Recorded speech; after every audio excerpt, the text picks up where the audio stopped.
Good morning, welcome to Swayam learning point. I am your learning friend Subhash Gaikwad और आज आपके सामने आया हूँ वर्क एंड एनर्जी का लास्ट टॉपिक लेने।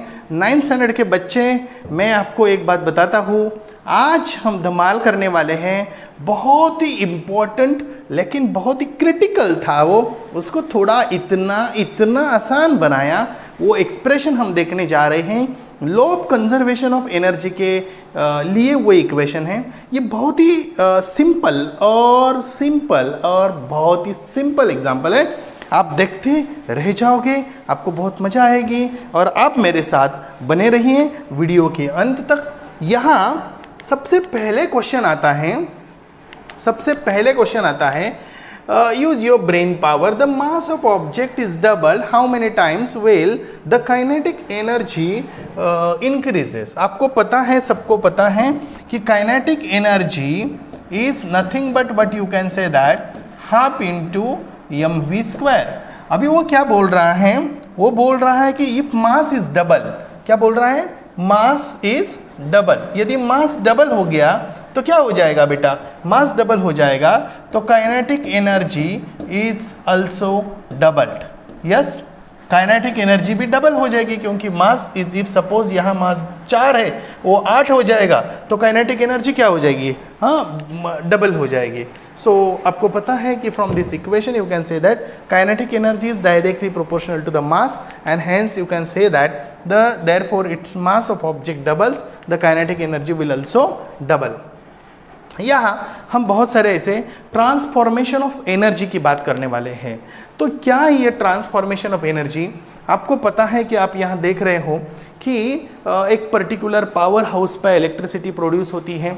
मतलब इलेक्ट्रिसिटी प्रोड्यूस कैसी होती है? जैसे कि हाइड्रो इलेक्ट्रिक पावर प्लांट है या थर्मल पावर प्लांट है, न्यूक्लियर पावर प्लांट है, okay, then gases fuel power plant है। तो ये जो अलग अलग प्रकार के पावर प्लांट है, विंड मिल है, सोलर पावर प्लांट है, तो ऐसे बहुत सारे पावर प्लांट है जिससे एनर्जी यानी इलेक्ट्रिसिटी प्रोड्यूस की जाती है, यानी इलेक्ट्रिसिटी जनरेट की जाती है, नॉट प्रोड्यूस, जनरेट की जाती है और वो वहाँ से ट्रांसफ़र की जाती है। लेकिन क्या वाकई वहाँ एनर्जी नहीं प्रोड्यूस होती है? बिल्कुल नहीं बेटा। तो एनर्जी बस एक फॉर्म से दूसरे फॉर्म में ट्रांसफ़र होती है। जैसे कि देख कि वहाँ जब मान लो कि पानी बह रहा है तो तब वो कौन सी एनर्जी थी? काइनेटिक एनर्जी थी। अभी उसको थोड़ा सा मतलब उनको कोई डैम में उनको क्या कर दिया, वो पानी को you can say that it is obstructed, okay, उसको एक ऑब्स्ट्रक्ट कर दिया, यानी उसको वहाँ एक बांध दिया तो क्या हो जाएगा? वो पानी वहाँ रुक जाएगा। पानी रुक जाएगा लेकिन उसकी जो काइनेटिक एनर्जी है वो किस में कन्वर्ट हो गई? अभी पोटेंशियल एनर्जी में कन्वर्ट हो गई। अब ये पोटेंशियल एनर्जी जो है, इसको यदि बड़े पाइप से नीचे छोड़ दिया जाएगा तो वो कौन सी एनर्जी हो जाएगी? वो हो जाएगी काइनेटिक एनर्जी। और वो एनर्जी का इस्तेमाल करके यदि हम टरबाइन, यानी टरबाइन के ऊपर उसको हम डालेंगे वो पानी को, तो टरबाइन रोटेट होगा। अभी टरबाइन यदि जनरेटर को कनेक्ट है तो जनरेटर इलेक्ट्रिसिटी जनरेट करेगा, क्योंकि इलेक्ट्रोमैग्नेटिक इंडक्शन से क्या होती है? इलेक्ट्रिसिटी जनरेट होती है। सर ये क्या बताया आपने इलेक्ट्रोमैग्नेटिक इंडक्शन? इसको तो हम नेक्स्ट ईयर में पढ़ेंगे ही। इलेक्ट्रोमैग्नेटिक इंडक्शन क्या है इसकी थोड़ी सी मैं आपको जानकारी देता हूँ कि जैसे मान लो कि कोई एक सब्सटेंस है जिसमें मतलब एक मैग्नेट है और एक कंडक्टर है। कंडक्टर यानी हम वो बस वाला कंडक्टर नहीं बात कर रहे हैं, कंडक्टर यानी जो इलेक्ट्रिक वायर है यदि ऐसी है, और वो मैग्नेट जो है, वो मैग्नेट यदि वहाँ रोटेट कर दिया जाए तो ऑटोमेटिकली इलेक्ट्रिसिटी प्रोड्यूस होती है। ये माइकल फेरेडे ने डिस्कवर किया था और इसको हम इलेक्ट्रिक जनरेटर में इस्तेमाल करते हैं। आपने देखा होगा बहुत बड़े बड़े हॉस्पिटल्स या बड़े बड़े मॉल्स, उधर बाहर वो बड़ा बॉक्स वाला होता है, उसको क्या बोलते हैं हम बेटा? तो इसको जनरेटर बोलते हैं। छोटे मोटे जनरेटर भी आते हैं जिससे हम क्या करते हैं? इलेक्ट्रिसिटी जनरेट करते हैं। डीजल इंजन या दूसरे जो भी पेट्रोल इंजन हैं उससे किसको चलाते हैं? टरबाइन को चलाते हैं। टरबाइन जनरेटर को चलाता है, जनरेटर इलेक्ट्रिसिटी जनरेट करता है, तो पूरे यूनिट को हम जनरेटर बोलते हैं। यस, तो ये एनर्जी जो है ये इलेक्ट्रिकल एनर्जी अलग अलग फॉर्म में ट्रांसफॉर्म होती है। जैसे कि तुम्हें पता है कि तुम जो इलेक्ट्रिसिटी का इस्तेमाल करते हो, जरा लिख के रखो कि कौन से फॉर्म होते हैं। सबसे पहला फॉर्म कौन सा होता है बेटा? देख कि हम लाइट लगाते हैं, ठीक है, तो electric energy get converted into light energy. अभी फैन चलाया तो मैकेनिकल एनर्जी, यस गुड, या इलेक्ट्रोमैग्नेटिक एनर्जी हम उसको बोल सकते हैं। दूसरा क्या हो सकता है कि हीटर, टोस्टर, गीज़र, ये ऐसे बहुत सारे अप्लायंसेस है, इससे क्या होता है इलेक्ट्रिसिटी जो है ट्रांसफॉर्म होती है। इलेक्ट्रिसिटी को हम कभी कभी हमारे घर में जो इन्वर्टर होता है उसकी बैटरीज होती है, उसमें हम स्टोर करते हैं, वो केमिकल एनर्जी हो गई। जब लाइट नहीं है यानी electricity directly power supply station से हमारे यहाँ नहीं आ रही है, तो उस समय हम क्या करते हैं बेटा?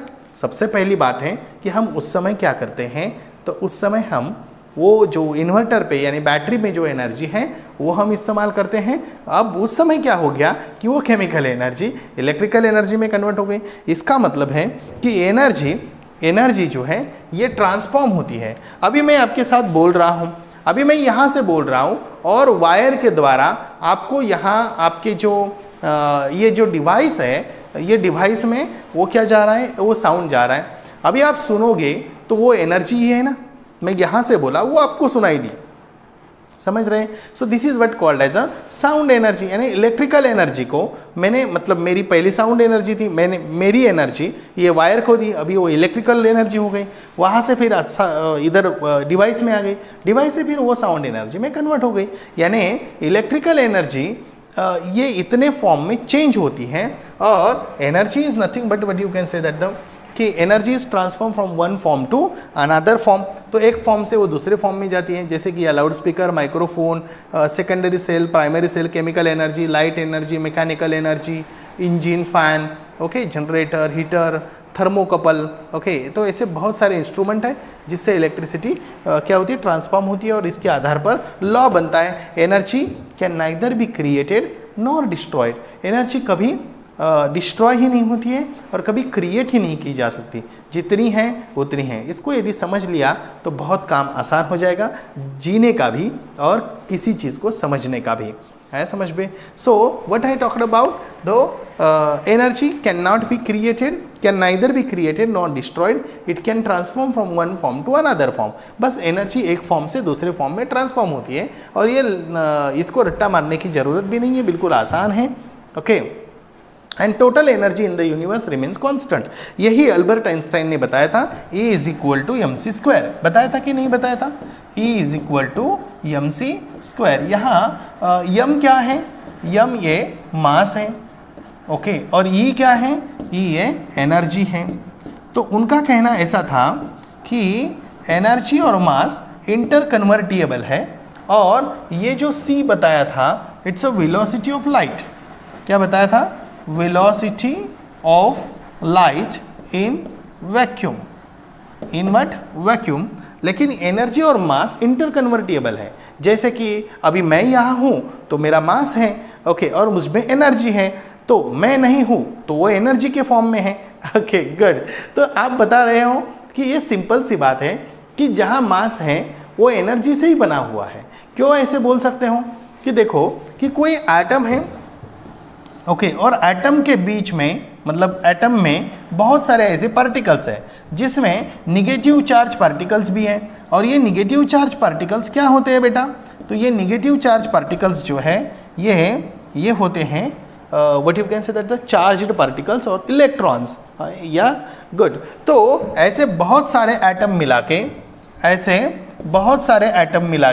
क्या बनता है बेटा? क्या बनता है? तो सब्सटेंस बनता है। तो सब्सटेंस कैसे बनता है? तो ऐसे सब्सटेंस बनता है, बहुत सारे एटम को इकट्ठा करके सब्सटेंस बनता है। अभी जब एटम यानी सब्सटेंस को हम क्या करें, डिसइंटीग्रेट करें तो ultimately it will convert into what? Atom. और atom is in the form of energy. आया समझ में? Okay, good. सो इसका मतलब ये हो गया कि energy is convertible, it can transform from one form to another form. बात तो सरल सी है, सिंपल है, समझने के लिए आसान है। तो आगे चलते हैं, और यहाँ आपको ये बात समझ में आ गई है तो मैं यहाँ एक काम करता हूँ, इसको थोड़ा रब कर देता हूँ क्योंकि ये शायद हाँ ओके तो law of conservation of energy के बाद एक एक्सपेरिमेंट है हमारे लिए, और वो एक्सपेरिमेंट क्या है, ये बहुत ही सिंपल एक्सपेरिमेंट है जो मैं आपको बताने जा रहा हूँ. सो व्हाट द एक्सपेरिमेंट इज,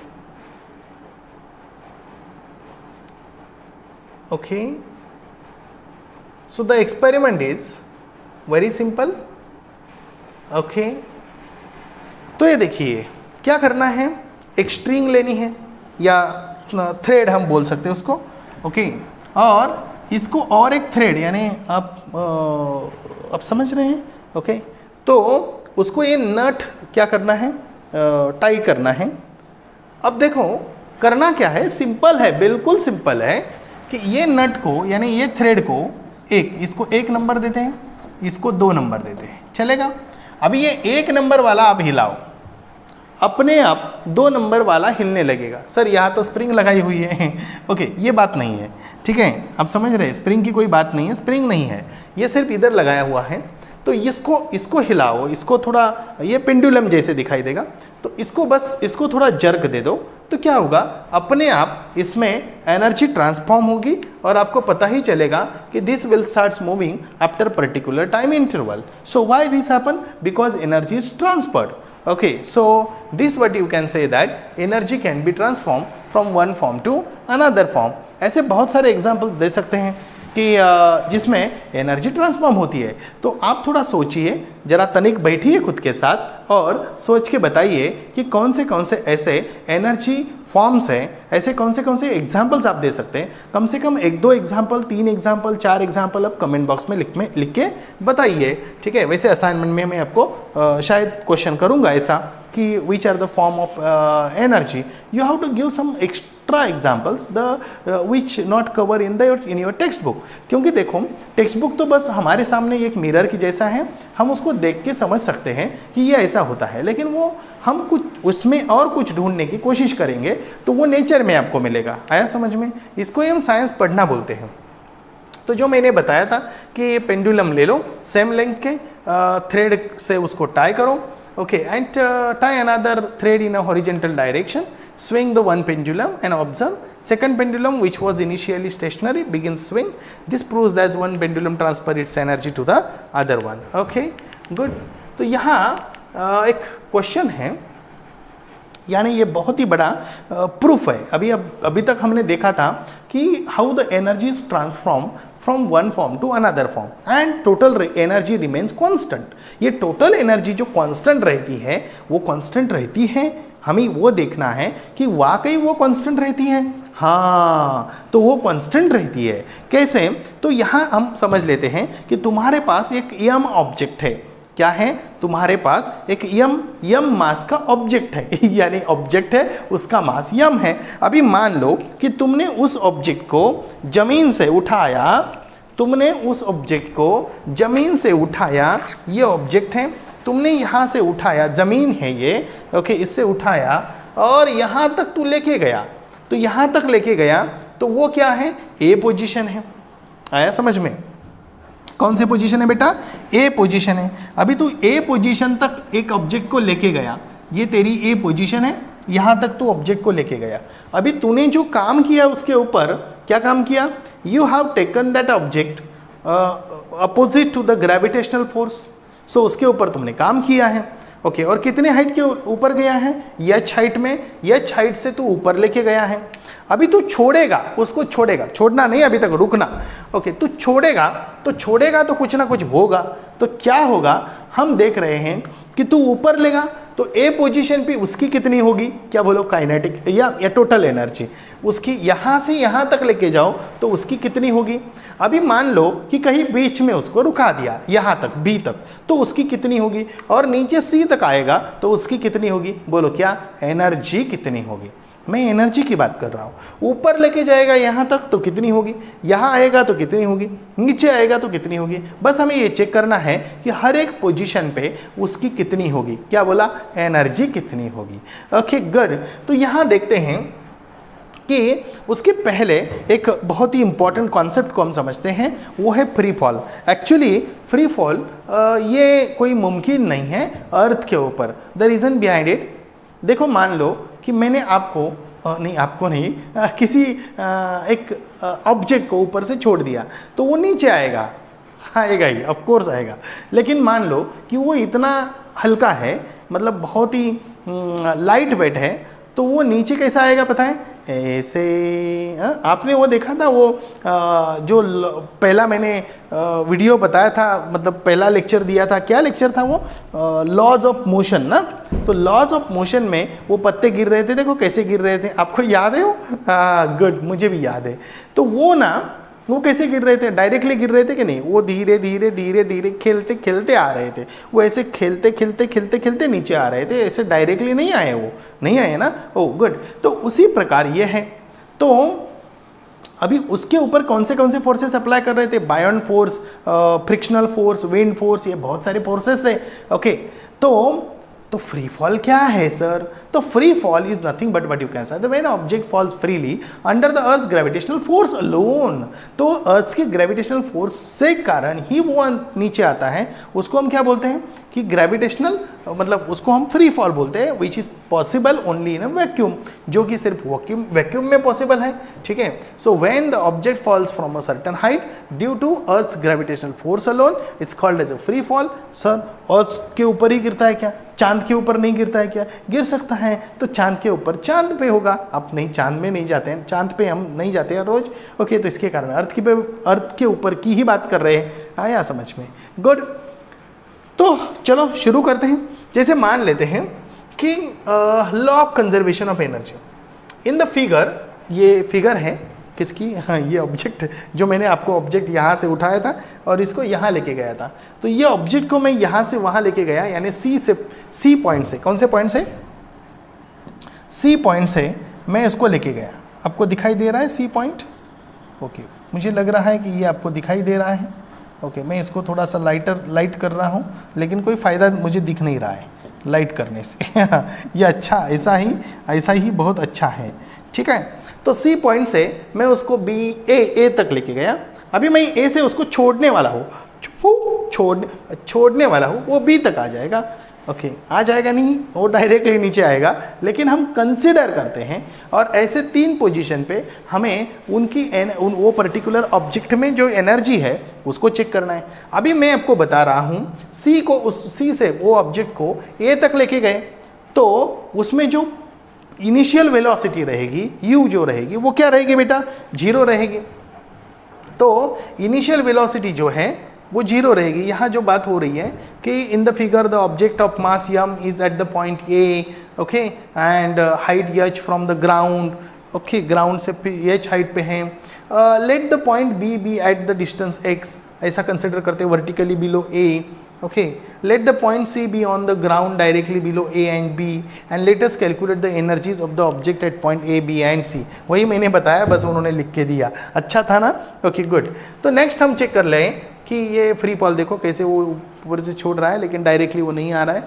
तो this is what we are talking about. But हमें इंपॉर्टेंट क्या देखना है कि when the object is stationary at A, वो ए पोजिशन पे था, तब उस समय उसकी जो एनर्जी थी, ओके, तो ए पोजीशन पे उसकी उसकी जो इनिशियल वेलोसिटी है वो क्या रहेगी बेटा? 0 रहेगी। ओके, एंड उसकी जो हाइट है वो कितनी है? h रहेगी। तो और ग्रेविटेशनल एक्सेलरेशन क्या रहेगा? g रहेगा। तो इसको हम अच्छी तरीके से समझते हैं। हमें पता है कि काइनेटिक एनर्जी की वैल्यू क्या है। मतलब काइनेटिक एनर्जी क्या है? Half into means mass into velocity square, half into mass into velocity square, या हाफ देना जरूरी है। ओके, तो इससे हमें समझ में आता है कि half into M U square, you is what you can say that the initial velocity. क्या है? You is what? Initial velocity. इसको अच्छी तरीके से समझना। This is what you can say that the initial velocity. अभी मैं आपको बताऊं कि यहाँ इनिशियल वेलोसिटी u क्या है? 0 है। तो जब 0 पुट करेगा तो काइनेटिक एनर्जी क्या होगी? 0 होगी।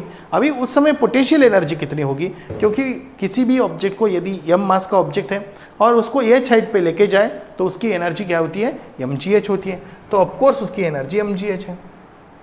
अभी हम चेक करते हैं कि टोटल एनर्जी कितनी रहेगी। तो total energy kinetic energy and potential energy. अभी काइनेटिक एनर्जी कितनी है 0, पोटेंशियल एनर्जी कितनी है mgh। तो टोटल एनर्जी कितनी रहेगी mgh रहेगी। आया समझ में? यानी ए पोजीशन के ऊपर उसकी एनर्जी कितनी है, ए पोजीशन के ऊपर mgh। ए पोजीशन के मतलब at position A the energy in the object is mgh। इसको जरा ध्यान से देखो, अच्छी तरीके से समझो, ताकि ये आपके दिमाग में सेट हो जाएगा। Okay good.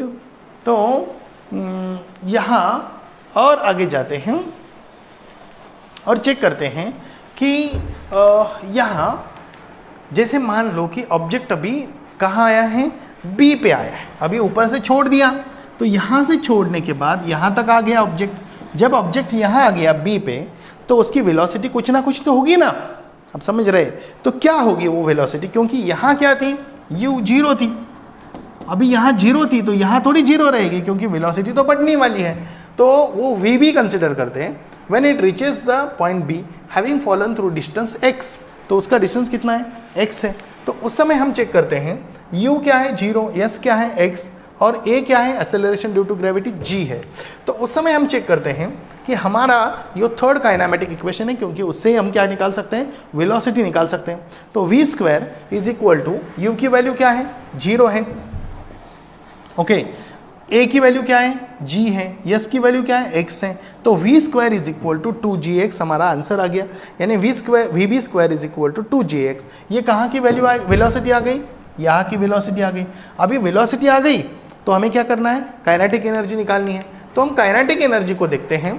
तो जब काइनेटिक एनर्जी देखते हैं तो काइनेटिक एनर्जी क्या है, हाफ इंटू mvb स्क्वायर। अभी पीछे से ले लो कि vb स्क्वायर की वैल्यू क्या थी, vb यानी वेलोसिटी एट पॉइंट b। आप समझ रहे, वही vb का मतलब है वेलोसिटी एट पॉइंट b। कितनी है बेटा, वो 2gx है। तो वो 2gx किया तो ये 2 क्या होगा, कैंसिल होगा। तो आंसर क्या रहेगा, काइनेटिक एनर्जी mgx रहेगी। At that particular point kinetic energy क्या रहेगी, mgx रहेगी। यहाँ a पे u पे क्या थी, पोटेंशियल एनर्जी mgh थी, u 0 था। अभी यहाँ b तक आ गया, तो b पोजीशन पे वो जो काइनेटिक एनर्जी है वो क्या रहेगी, mgx रहेगी। अभी यहाँ चेक करते हैं कि यहाँ पोटेंशियल एनर्जी कितनी रहेगी। तो एक बात बता दो कि यहाँ से यहाँ तक जो डिस्टेंस हाइट है वो कितनी है, h माइनस एक्स है, बराबर ना। क्यों, क्योंकि ये पूरा h है, यहाँ से लेके यहाँ तक क्या है x h है, और यहाँ से लेके यहाँ तक क्या है x, यानी h माइनस एक्स। तो ये आएगा, ठीक है। और हमें पता है कि हम ऑब्जेक्ट को यदि यहाँ से यहाँ तक लेके गए हैं तो इसका मास तो m है, और इसके जो ग्रेविटेशनल एक्सेलरेशन तो सेम है mg। तो इस प्रकार इसका आंसर आएगा। जब हम कैलकुलेशन करेंगे means at height above the means height of the object when at point b is what h minus x. तो यहाँ देखते हैं तो पोटेंशियल एनर्जी कितनी रहेगी बेटा, तो ये पोटेंशियल एनर्जी रहेगी जो मैंने यहाँ भी बताई थी आपको, mg in bracket h minus x. अभी देख क्या होगा कि ये जब मल्टीप्लाई करेगा तो mgh माइनस mgx ऐसा दिखेगा, mg into H mgh, mg into x mgx। आया समझ में? अभी टोटल एनर्जी क्या रहेगी, तो total energy is what, potential energy, kinetic energy plus potential energy. जब kinetic energy plus potential energy होगी, जब तू kinetic energy plus potential energy करेगा, okay, is equal to total energy. तो टोटल एनर्जी कितनी रहेगी, काइनेटिक एनर्जी क्या है mgx है, पोटेंशियल एनर्जी क्या है mgh माइनस mgx है। अभी mgx क्या होगा बेटा, कैंसिल होगा, तो बचेगा क्या बेटा mgh। यानी टोटल एनर्जी यहाँ भी कितनी है mgh है। देखो मैंने बताया था ए पोजीशन पे एनर्जी कितनी थी mgh थी, अभी इस पोजीशन पे बी पोजीशन पे एनर्जी कितनी हो गई mgh हो गई। Total energy remains constant. यहाँ तक तो हम आए हैं। Total energy is equal to kinetic energy, potential energy, so mgx into mgh minus mgx। जब हम कैलकुलेशन करेंगे तो ये कैंसिल हो जाएगा और ये हमारे पास आंसर आएगा, total energy is equal to mgh। यहां तक फिर से समझ लेते हैं कि जब ऑब्जेक्ट को हम h हाइट के ऊपर लेके जाते हैं ए पोजीशन पे, तो उस समय काइनेटिक एनर्जी जीरो रहेगी, क्योंकि इनिशियल वेलोसिटी जीरो है। तो उस समय टोटल ये पोटेंशियल एनर्जी mgh है। तो kinetic energy plus potential energy zero plus mgh is mgh। Yes, जब वो ऑब्जेक्ट नीचे आएगा, बी पोजीशन पे आएगा, तो उस समय उसकी वेलोसिटी v क्या रहेगी, वो कैसे निकालेंगे हम? तो थर्ड काइनेमेटिक इक्वेशन से निकालें, v square is equal to u square plus 2as। तो u स्क्वायर की वैल्यू क्या है, जीरो है, और 2ax जो है 2ax यानी h की वैल्यू क्या है, h या s की वैल्यू क्या है, x है, और a की वैल्यू क्या है, g है। तो उसे क्या आएगा वो, तो what you can say that it will be the vb square is 2gx। जब हम उसको काइनेटिक एनर्जी में देखेंगे तो kinetic energy will be half mv square है। तो ये vb स्क्वायर की वैल्यू क्या है, 2gx। तो 2 कैंसिल होगा तो क्या आएगा, mgx।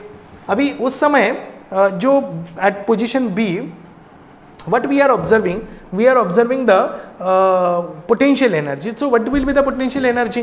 तो potential energy के लिए हमें हाइट लगती है। तो यहाँ b पोजीशन पे हाइट h नहीं है, लेकिन कितनी है, तो h में से x माइनस कर दो, h में से x माइनस कर दो, यानी h माइनस x है। जब वो यहाँ पुट करेंगे तो क्या मल्टीप्लिकेशन होगा, mgh माइनस mgx। तो mgx यहाँ जब हम टोटल एनर्जी करेंगे तो वो कैंसिल हो जाएगा, तो टोटल एनर्जी यहाँ भी mgh ही रहेगी। अभी हम चेक करते हैं सी पोजीशन पे हमारी यानी ये ऑब्जेक्ट की एनर्जी क्या रहेगी। तो यहाँ चेक करते हैं, जब सी पोजीशन पे आएगा तो यहाँ देखो, एक सिंपल सी बात मैं बताता हूँ कि ऑब्जेक्ट यहाँ से यहाँ तक आया है, कितनी हाइट पे आया है, h हाइट पे। अभी यहाँ हम चेक करते हैं कि एट पोजीशन सी क्या है, u is equal to initial velocity यहाँ जीरो थी, h अभी यस है, ओके, और यस h है, और ये क्या है, ग्रेविटेशनल एक्सेलरेशन g है। अभी यहाँ चेक करते हैं फिर से वो फॉर्मूला, क्योंकि हमें vc स्क्वायर निकालना है ना, v square is equal to 2as। तो यहाँ देखते हैं, जब वैल्यू पुट करते हैं तो vc square is equal to gh 2gh, okay. अभी जब वैल्यू पुट करते हैं तो क्या आएगा बेटा, किसकी वैल्यू पुट करेगा, क्योंकि काइनेटिक एनर्जी की वैल्यू क्या है, हाफ mvc स्क्वायर। तो vc स्क्वायर की वैल्यू है 2gh। अभी 2 क्या होगा, कैंसिल होगा। जैसे यहाँ 2 कैंसिल होगा,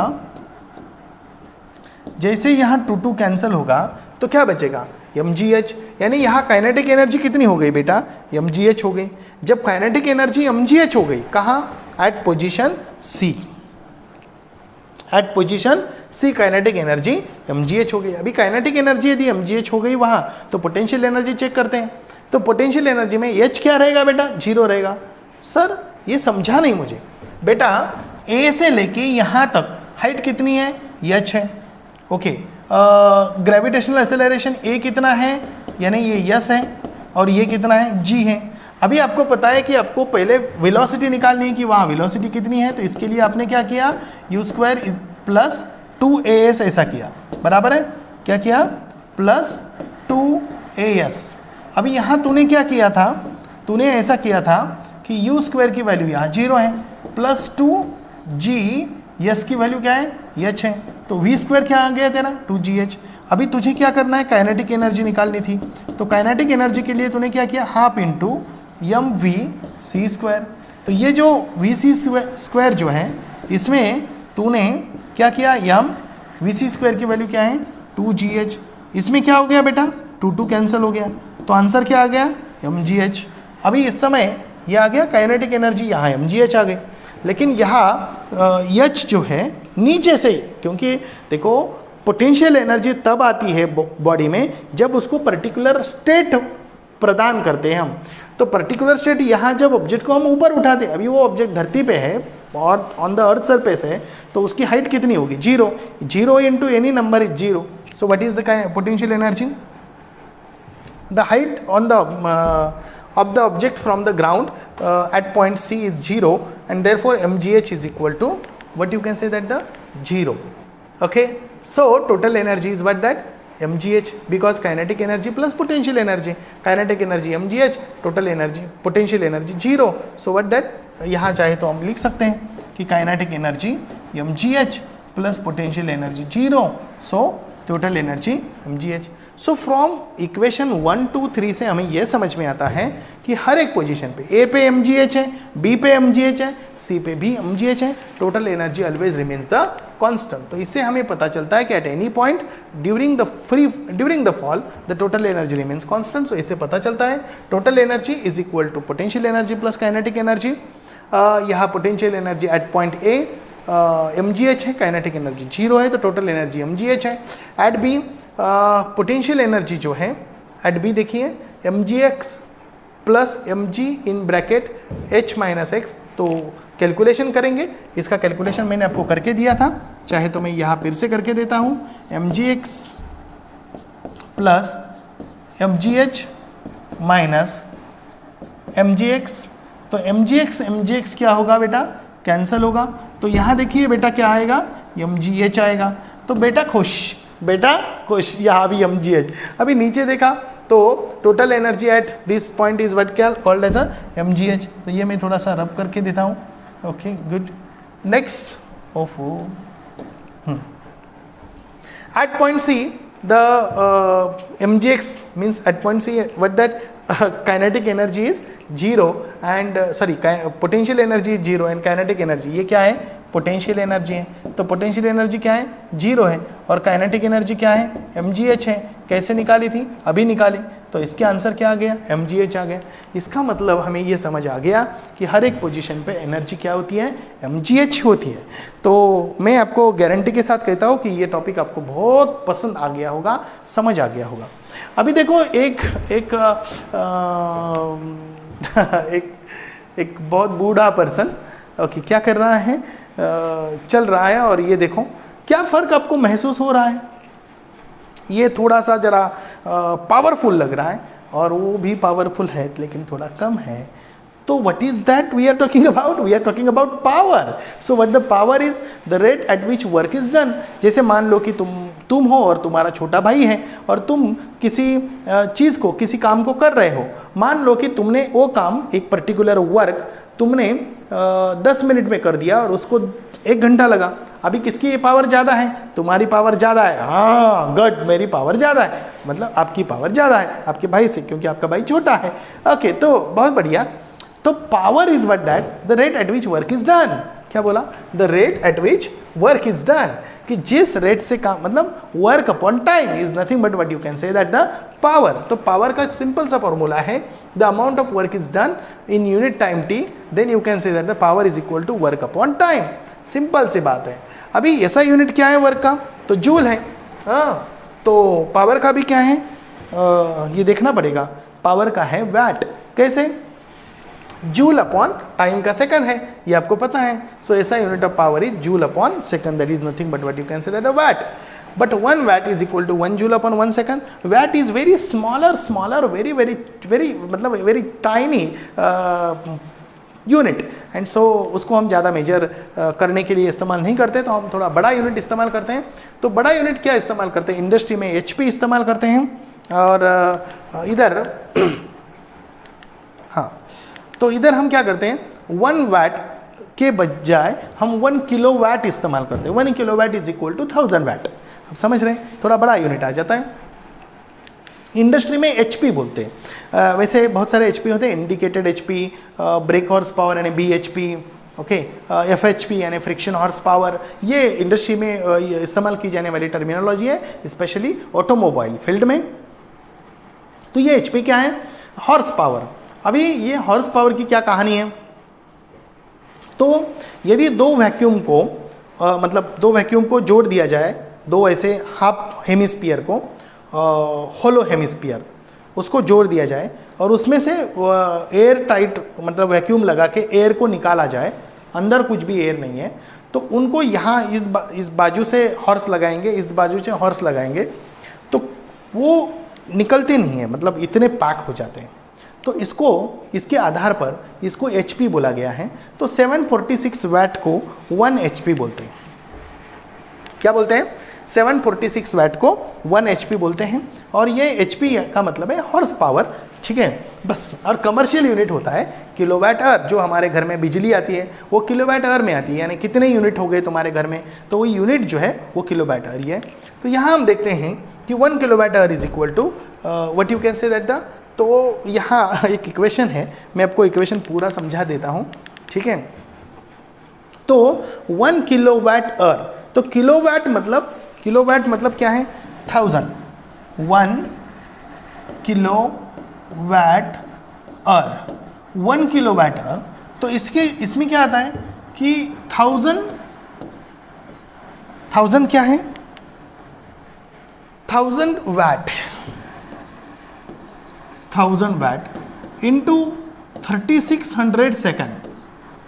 तो जब इसकी बात करेंगे तो आपको पता चलेगा कि 36 क्या है 3600 और ये 3 0 1 2 3 वैट सेकंड। आपको पता है हमने क्या बोला था कि पावर इज इक्वल टू, यानी unit 1 watt is equal to 1 joule upon 1 second. अभी मैं बताता हूं कि 1 watt into 1 second is equal to 1 joule, 1 watt into 1 second is equal to 1 joule. तो यहाँ देखिए, यहाँ 1 2 3 4 5 और एक 6, यानी 3.6 इंटू 10⁻⁶ जूल। आया समझ में? ये देखिए ये 1 joule, watt into second is watt joule. हाँ गुड। तो यहाँ जो मैंने आपको बताया है, so electricity is used for domestic purposes is measured in units of kilowatt hour. So 1 kilowatt hour is equal to 1 unit. जो तुम्हारे घर में हम इलेक्ट्रिसिटी इस्तेमाल करते हैं, आपको पता है, तुम्हारे घर में हम नहीं करते, तुम्हारे घर में तुम करते हो, हमारे घर में हम करते हैं। ओह गुड, यहाँ कुछ अलग आ गया है। तो यहाँ एक क्वेश्चन है, क्या क्वेश्चन है? हाँ, तो ये लास्ट टॉपिक चल रहा है शायद। ओके गुड, बहुत बढ़िया। तो यहाँ क्वेश्चन दिया है, Saurali takes 20 second to carry a bag weighing 20 kilogram to a height of 5 metre, how much power she has used? Power क्या है बेटा? पावर तो पावर है वर्क अपॉन टाइम। तो सबसे पहले उन्होंने कितना काम किया हमें ये देखना है। तो हमें क्या क्या निकालना है? पहले वर्क निकालना है। वर्क निकालने के लिए हमें क्या करना है? फोर्स इंटू डिस्प्लेसमेंट करना है। तो इसके लिए हमें क्या निकालना पड़ेगा? फोर्स निकालना पड़ेगा। फोर्स निकालने के लिए हमें क्या करना पड़ेगा? मदर इंटू ग्रेविटेशनल एक्सेलरेशन निकालना पड़ेगा। ओके, तो हमें इतने फॉर्मूले इस्तेमाल करने पड़ेंगे, तभी जाके हम इसको सॉल्व कर पाएंगे। तो चलो फिर बेटा अभी हम क्या करते हैं, यहाँ सॉल्यूशन लिखते हैं। तो क्या आप तैयार हैं मेरे साथ पढ़ने के लिए? तो सॉल्यूशन डायरेक्टली लिखेंगे या पहले गिवन लिखेंगे? सर गिवन लिखो ना पहले। ओके, तो चलो ठीक है, सॉल्यूशन को पूरा क्या करते हैं, जरा नीचे लेके आते हैं। चलो भाई नीचे आ जाओ, सॉल्यूशन को नीचे लेके आते हैं जब तक गिवन हम नहीं लिखते हैं, ठीक है। तो यहाँ गिवन लिखते हैं। गिवन में क्या दिया है बेटा? टाइम दिया है। टाइम कितना दिया है? 20 सेकंड दिया है। Oh good. और यहाँ और क्या दिया है? वेट, यानी मास दिया है। वेट नहीं है, वो मास है। कितना है बेटा मास?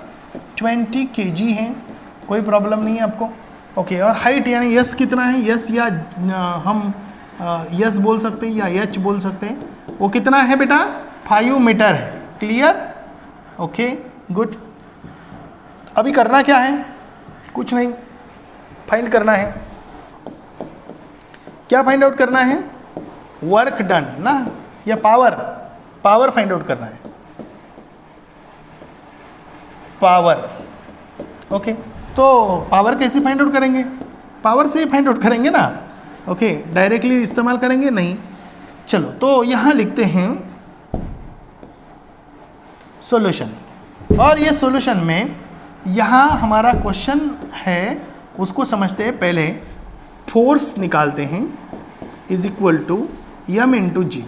यहाँ जी नहीं दिया है, हम जी ले लेते हैं, क्योंकि जी नहीं होगा तो जी नहीं होगा, मीटर पर second square, g is equal to 9.8 metre पर सेकंड स्क्वायर। तो बोलो बेटा यहाँ यम कितना है रे, यम है सर 20, ओके, और ये कितना है 9.8, बहुत बढ़िया बेटा। तो 9.8 इंटू 20, तो यहाँ 2 इंटू 9.8 ऐसा 98 ऐसा कर सकता है ना बेटा, ओके। तो 8 टू ज़ा 16 एंड 9 टू ज़ा 18 एंड 1 19, यानी 196 न्यूटन ये तुम्हारा फोर्स आ गया। तुम्हारा मतलब ये सावराली ने जो इस्तेमाल किया था किसी ऑब्जेक्ट को, कैरी बैग को ऊपर उठाने के लिए, अच्छा हुआ, हमारे कोई प्रॉब्लम तो नहीं है। अभी तुम्हारे पास फोर्स आ गया तो तुम्हें वर्क निकालना आता है, तो निकालो बेटा। वर्क कैसे निकालेंगे, W is equal to F into S. Sir F क्या है, एफ है 196 इंटू एस क्या है, एस है 5 मीटर।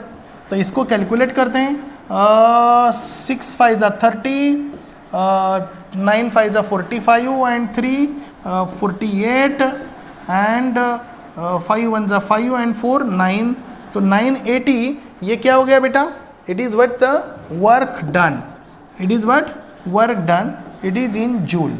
अभी बेटा तेरे पास वर्क आ गया, तेरे पास ये सब आ गया, अभी तुझे करना क्या है, करना कुछ नहीं सर, बस आगे लिखना है। ओके गुड, बहुत बढ़िया।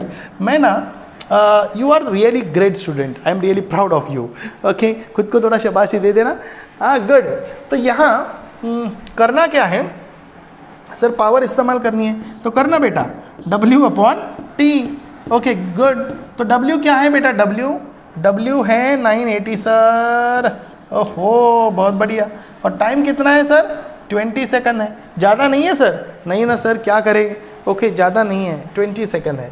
तो 0 0 क्या होगा बेटा, कैंसिल होगा, नहीं होगा सर, होगा ना सर, कैंसिल होगा, ओके होगा। तो इसको हटा देते हैं, इसको हटा देते हैं, क्योंकि ये ठीक नहीं लगा मुझे, हाँ हाँ हाँ, कलर चेंज कर लेते हैं, 0 0 कैंसिल हो गया, बहुत बढ़िया।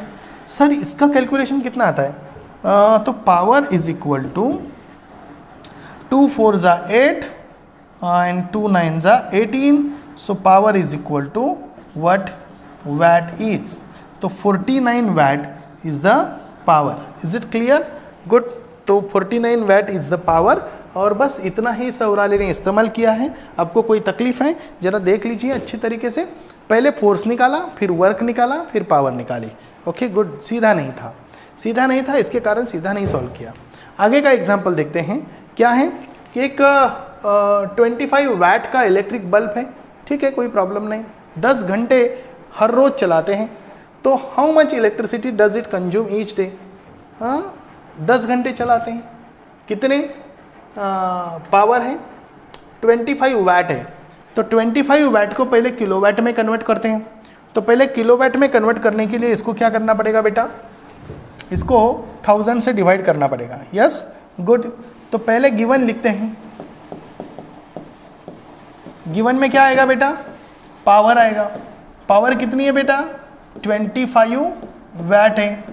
अभी 25 वाट के साथ साथ बेटा क्या है, यहाँ टाइम दिया है, तो इसको किलोवाट में कन्वर्ट कर देते हैं, तो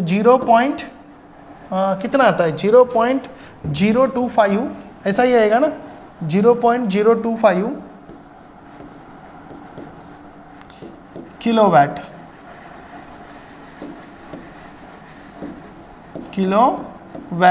okay good. Power is equal to 0.025 kilowatt, 0.025 kilowatt. अभी देख बेटा यहाँ तुझे टाइम भी दिया है, तो टाइम दिया है 10 आवर्स, ओके गुड। तुम्हें फाइंड आउट करना है, क्या फाइंड आउट करना है, इलेक्ट्रिसिटी कंज्यूम्ड, ओके, यानी इलेक्ट्रिसिटी कंज्यूम्ड यानी क्या है, 1 किलोवाट आवर करना है, ओके। तो electricity consumed,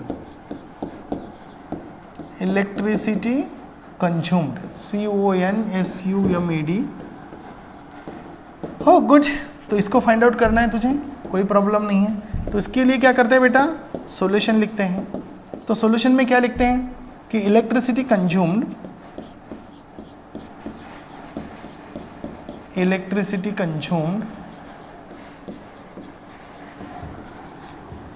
is equal to in 1 day is equal to what you can write बेटा कि 1 किलोवाट आवर मतलब 0.025 किलोवाट इंटू 10 आवर.